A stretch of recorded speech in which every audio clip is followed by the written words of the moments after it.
Hey, everyone. Welcome back to another episode of Impactors Out Loud. Have you ever felt like you're stuck in the daily grind of a 9 to 5 or teaching job, dreaming of something more? I know I was. All right. Let's talk about how you can build a life you love, even with a busy schedule, by taking small practical steps each day. If your reasons are bigger than your excuses, you'll be amazed at what you can achieve.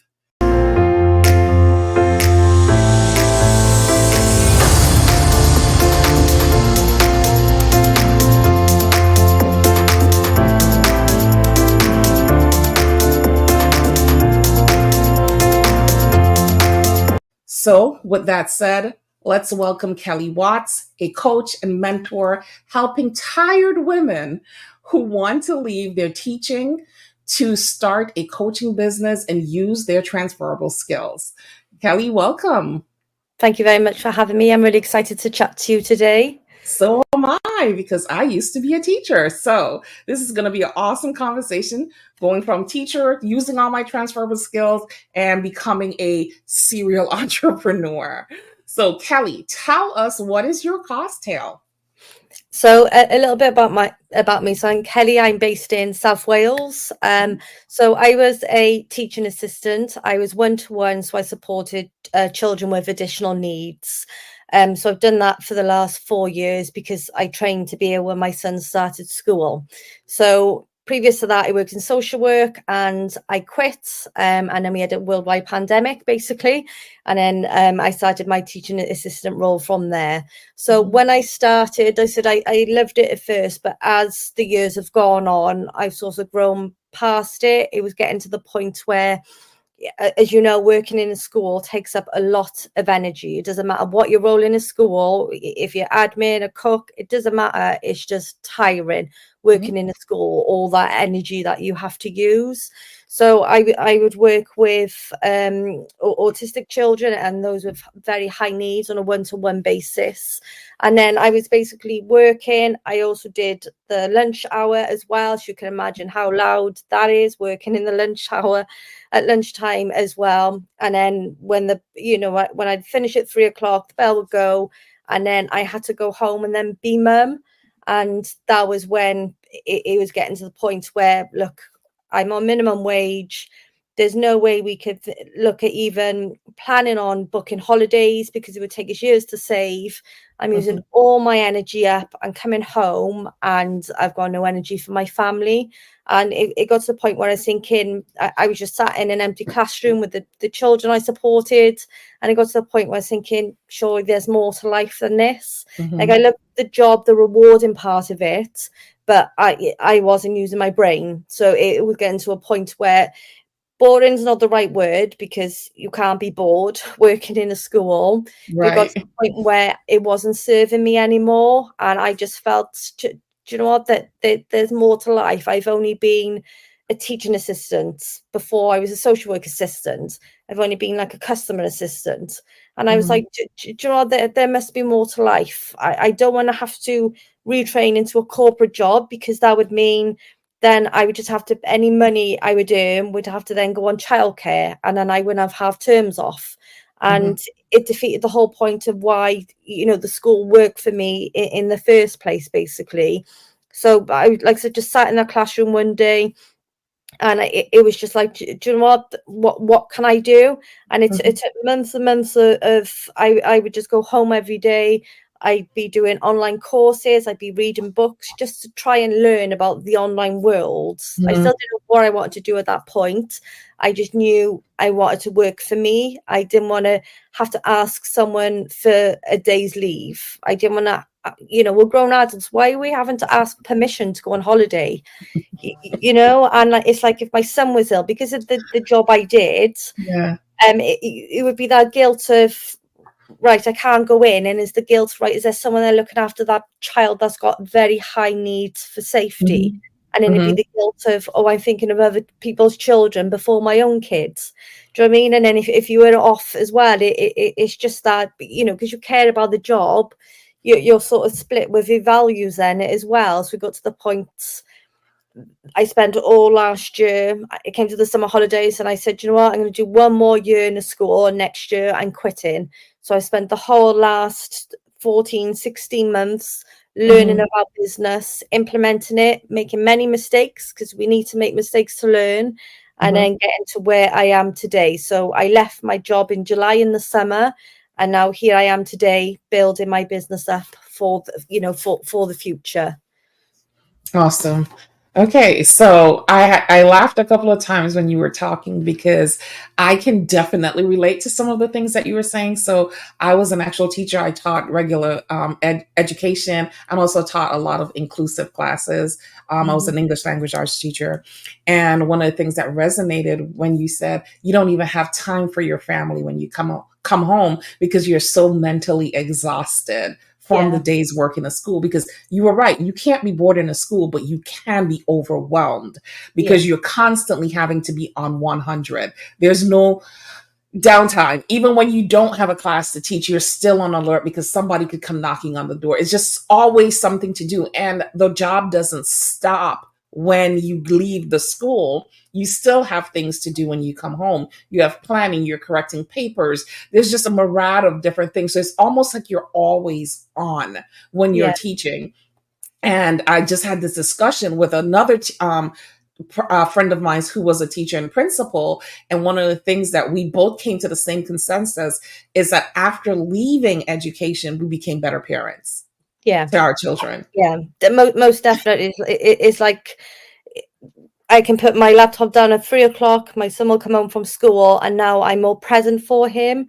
So Hmm. it's like we put in more time and effort now into schoolwork as well. So already now this term it's on half term now, and Hmm. he's ready. He's nearly 10, so he's in year 5. So and he's now come home now, and just this term now he's done all his times tables because Hmm. every day we've been putting in that effort. So whereas last year he would just, we would do the homework, the necessary stuff, but put Hmm. more time and effort into other things, and definitely can tell just more energetic, just more happy in life. And like even my partner Hmm. says, you seem happier, which is man talk That's for the crazy part, right? Is that the people in your life can yeah, see the instant change in you when once you stop teaching. I didn't even realize that there was a change or that there was a problem while I was teaching. It's when I stopped teaching, my kids say, "Wow, mom, you don't shout anymore." And I was like, "What? What are you talking about?" They were like, "You used to speak on 10 yeah, at all times." And I'm like, they were like, "You were always impatient, like you just like you wanted to be left alone." And I was like, "Well, when you have over 100 kids talking to you all day, the last thing you want to do is come home and have two more kids talking to you. So yeah, I definitely get that. And yeah. I just had a conversation with two different teachers this weekend about that same thing, how their children, their husbands, realized a change in them once they left the physical classroom. Yeah, completely. Yeah. And that's why I want to help, because although I wasn't a teacher myself, Hmm. because I work with SEND children, there was enough paperwork I had to fill out, let alone like whenever there was a change, a professional would come in. The teacher then, even she would say herself, like a partner would be sat on the sofa, scrolling on his phone, watching telly, and she'd be there on a Hmm. laptop having to put all these, care plans and everything in place. And it was just Right. like, how can you do that? And that's why working in that environment and seeing how hard they work, that's why I wanted to go down the route of helping teachers, because one, again, the skills are phenomenal, and a lot of teachers don't even realize what skills they have. And No. two, it naturally, coaching is a natural evolution from teaching as well. So they've got all the skills. And it's like me, I didn't have any of the business background. I've learned that. I'm doing an accreditation. I've done so many courses. I've had coaches, I've had mentors. So Hmm. they just bring their skills to the table, and I just get shown the business side of how to create it successfully.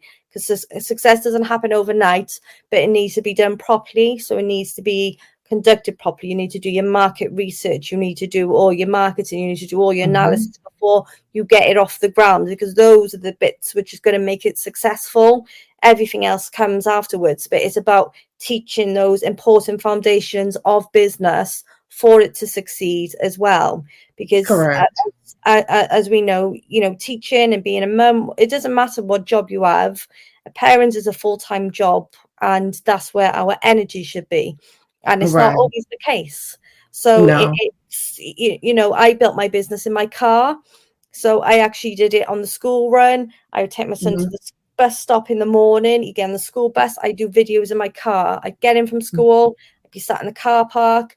When we into hobbies, I literally, if you go through all my videos, I'm sat in my car. I use those pocket Oh, videos. that's funny. I used to do that. Yeah, When my daughter was going to school, before I started homeschooling her, all of my videos were done in the car. Like people used to be like, oh, once they saw me in the car, they knew what time it was. They knew yeah, exactly what type of video they were going to get because I had to utilize what time I had best to do it. And the car was perfect. It was good natural light. And I was just sitting there doing nothing. So I took the time to make videos. So that's great. But I yeah. want to kind of piggyback and talk about something that happened with myself, and then it'll go right into what you want to Mhm. talk about. So I remember telling my special ed teacher, the special education teacher that worked in my classroom for those inclusive classes, one day I said, I really am tired of teaching. I love teaching, but I'm tired. I need a break. I need like a year off, right? But I don't know what I would do. Right. I mean, I was doing certain things on the side. I always have a side hustle. I've always, because my family's very, very entrepreneurial. So I've business is something that I grew up understanding, knowing. My mom was a realtor. I used to help her out with, writing contracts and stuff like that. So my grandmother did piano lessons. She worked in the bank as the bank manager, and she did piano lessons on the side. So I've come from an entrepreneurial background, but I was just like, I've been teaching for 15 years. What would I do outside this? Because I didn't think anything that I was doing on the side was worthy of an entire business. So I did grant writing on the side. I tutored kids on the side. I helped people start their nonprofits. But for whatever reason, I never thought that any of those things were worthy of becoming a full business. And she goes, you have tons of transferable skills that you have accumulated here, because at that time I was the department chairperson as well. And she was like, you have so much transferable skills that you have done here. You have started committees. You have ran committees. You manage this whole classroom. You have different sections, and you're creating multiple lesson plans. You're managing staff. She was like, you have a ton of transferable skills. And when she said that, I was like, do I? And I really sat down and I thought about it, and I was like, okay, what can I do that I have already done in the classroom that can transfer into the business world? And I was like, a ton of things. Mm. So why don't you tell us? And I use all of those skills literally in my business. Like teaching is such a big pool of skills that you can use, but how do you help your clients to discern what transferable skills they have and how they can use those specific, because all of us will probably have some of the same transferable skills, but it Mhm. doesn't mean that we're good at it. But how do you help them to find their transferable skills and utilize those transferable skills to start a business that they like? So one of the things to do with that is niching down. Obviously, it's not just Mhm. about what you can do, but obviously we that can't be too broad. That needs to be narrowed down a lot. So it's about finding what it is that they enjoy doing. So basically Mhm. what I tell people to do is write down 3 skills that you have, and against each skill write down one problem that skill can solve, and then go out, have a look on Facebook, anywhere, do a bit of research and make sure there's a market for it, because if Mhm. there's not a market for it, there's usually a reason, and it's Right. not a place to jump in and say, oh, I'm going to do this. If there's not a market, it's because there's a reason. It's usually been tried, it hasn't worked, or there's just not enough, there's People just not a needing need that. for it, basically. So Mhm. it's about that. It's about honing in on those skills. And one of the things you've got to do as well is make sure it's something you're passionate about. So see how you can bring that passion into it. So it might not be anything. It doesn't have to be anything to do with education. They could be into sport, or they could be into cooking. They could be into fitness. They could Mhm. be, it doesn't have to be education related as well. It's just the skills from education. So, but most people have these skills as well, but obviously from educating, they have sorry, my dog's not my light over. They have extra skills as well. So things like problem solving, everyone has that, but like, you know, teachers have amazing problem solving skills, and it goes from transferring that from children into adults. Because like you said yourself, a lot of teachers, they love teaching. It's just everything else. If they could just come in, turn up, teach, go Teach home, and go they home. would Yep. love the job. It's just everything Yes. else. And people Yeah. feel like with teaching, they assume it's just 9 till 3. That's just your performance time. That's Mm-hmm. turning up, smile on your face, acting, and that's your show time, basically. And then they don't realize, or you know, like prepping your lines and everything else, or your lesson planning. There's so much more involved. So that's how a lot of skills are transferable. So you've got, you know, the empathy, the problem solving, and that satisfaction that when you help someone hit their goal or achieve that problem, you still get that immense feeling of that satisfaction of helping them. You know, you're on the journey with them, you feel their success as well. And like when you've got those little kids, if you've to try to show them something 10 times and they finally get it, you're like, yes. And it's you still have those feelings, you still have that empathy, you still have that, you know, that enjoyment of helping someone achieve their goals. It's just not in a classroom setting. So Right. you've got that, you've got your problem solving, you know, planning. You need to be organized in your business, Yes. and obviously planning is a super Yeah. skill. You know, Uh-huh.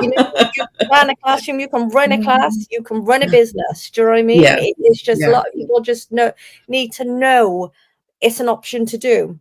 They just need to know I can do this.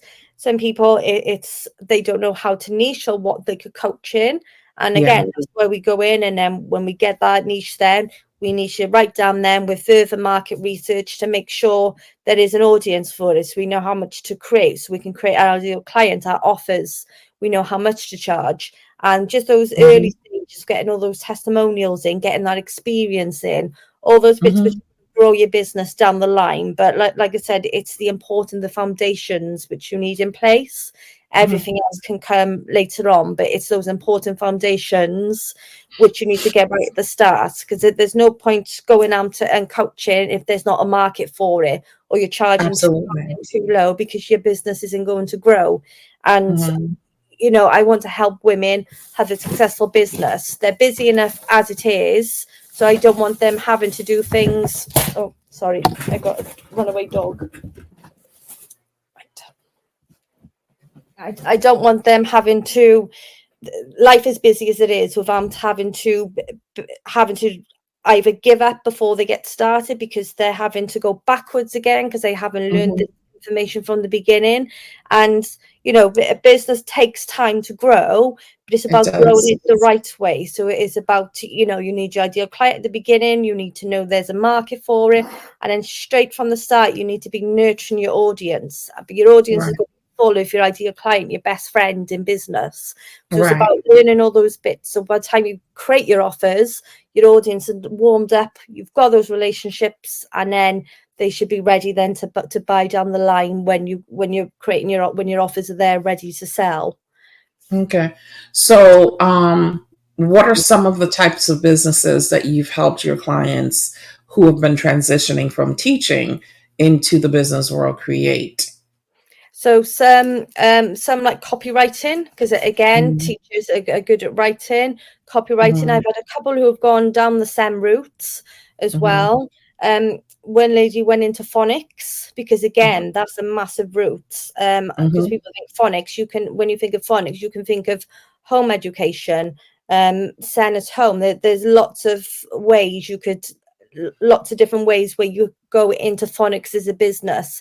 It doesn't have to be school. You could go into nurseries, private nurseries, and get phonics sessions that way, or through families that way. There's so much out there, especially when like children are starting school. That's a big niche. The parents are excited, they want to get right in and support their kids from the start, give them the best start with Right. reading, writing. So there's many different that's just a couple which I've had, but I have a lot of interest in like life coaching and that as well, But again, Mhm. life coaching, it is very broad. It needs to be brought back down again. But a lot of people, Mhm. again, it's those skills they have or the experience.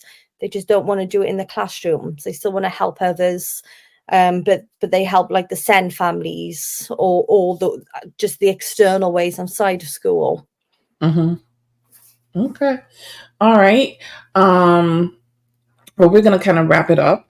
So, Mhm. why don't you tell me three things that you would want people, women specifically, who are thinking about transitioning from the classroom to becoming a full time entrepreneur, or maybe even starting part time, to know? So organization is key. So everything that you do needs to have a reason and a strategy behind it. Don't just dive in. Make sure you either have help or learn how to do it properly from the start to salvage your time. Is keep motivated. Have your goals set at the beginning and always remember why you started. That is more powerful than making money, and that is what is going to make you grow and go for your business, especially on those days where you feel you can't do it or you're having a bad day. Go back to your why. Why are you doing this? And thank yourself in 12 months' time for doing that activity today. And Yeah. then number 3 is one of my favorite sayings: if you think you can or you think you can't, you're right, basically. So you Yeah. know, his name's gone off my mind, but oh, what's his name, Ford, but Yeah. Henry Ford. But yeah, so it's all about mindset as well. So doing mindset work Absolutely. on yourself is one of the important, so getting yourself prepared. So if someone trolls me, if I have a negative comment, be prepared for the negativity and how you're going to deal with it. But Mhm. the main thing is always come back to your goals, your why. Why are you doing it? And that will get you through the tough times. Okay. And what makes you an impactor? I am an impactor because I love to help mums reclaim that time with their children. Your children are your life, and I like to show you how you can do that through using your skills. You don't have to go back to uni to retrain. You got all the skills. Just use it in those pockets of time. Use time as a reason to build a business, not an excuse. And then you'll have more time, more energy, and you'll just be more present with your family. Awesome. How can people find you and engage with your content and purchase whatever it is that you have to sell? Okay, so I am on LinkedIn. So I'm Kelly Watts on LinkedIn and on Facebook as well. And on Instagram, I am Kelly Watts Coaching. So come on, say hello. Any questions? I'm happy to answer any questions anyone has if they just want to chat about how they can go down that route. Okay, awesome. Thank you, Kelly, for being here today. This was a good conversation. Coming from a teaching perspective, I know how hard it is to leave that job where you're getting steady pay and summer vacations Yeah, and all of the other things. You have the same schedule as your kids, and then jumping into what seems like fire to start your own business. But if you yeah, have that inclination and that's something you've always wanted to do, I would encourage you to try it. I mean, yeah, once you keep your teaching certification going, if it doesn't work out, you can always go back to the yeah, classroom. But if you've never tried it, you don't want to be sitting in your rocking chair at 80 years old going, I shoulda, coulda, woulda, right? You yeah, want to jump in and get some guidance, though. Just yeah, don't jump in there by yourself. Get some guidance. And that's where Kelly and other people like her come yeah. in. Reach out And to it's them and get remembering a, it as well. It's remembering yeah, as well. You can do it on the side, build it up, exactly. and then you can drop days, you can That's supply. kind of what I did. I Yeah, took my it's not side one to hustles and one. yeah, It's I tell people that all the time. I took my side hustles and I made them into my main hustle. So now this is what I do full time, right? I yeah, was doing grant writing on the side. I made grant writing my main hustle. I was helping people with their nonprofits on the side. I made it my main hustle. I had even made tutoring my main hustle on this mhm, at one point in time too. So yes, that is something that you can do as teachers. I know as teachers that you feel hopeless sometimes, like this is what I went to college for. This is the only thing I can do because I have this teaching certification, but there are a lot of other things that yeah, you can do and your skills are transferable yeah. for It's sure. the identity, isn't it? It's Yes. the identity of teaching it, and the biggest reason why people don't leave is fear, because it's Hmm. the identity. But Hmm. you keep all those skills. People are afraid of losing identity, but do you want to stay like that? And like you said, retire at that age, burnt out, or do you want to Hmm. next year go and watch your kids' Christmas concert instead of trying Right. to create one for 100 people? So Yeah. like I've been able to see all my son's activities this year. I've been able to go into a school when they've done stuff. He plays Hmm. rugby for his team. I can go and watch his matches. Do you know what I mean? And Yeah. months ago, I wouldn't have even thought I can do it because of the guilt of not having someone support the children that I was with. So it's Hmm. just, we got to put ourselves first, and it's a job. It's replaceable. Hmm. Yeah, absolutely. Again, Kelly, thank you so much for being a guest today. I truly appreciate it and I enjoy the conversation. Until next time, everybody. Bye.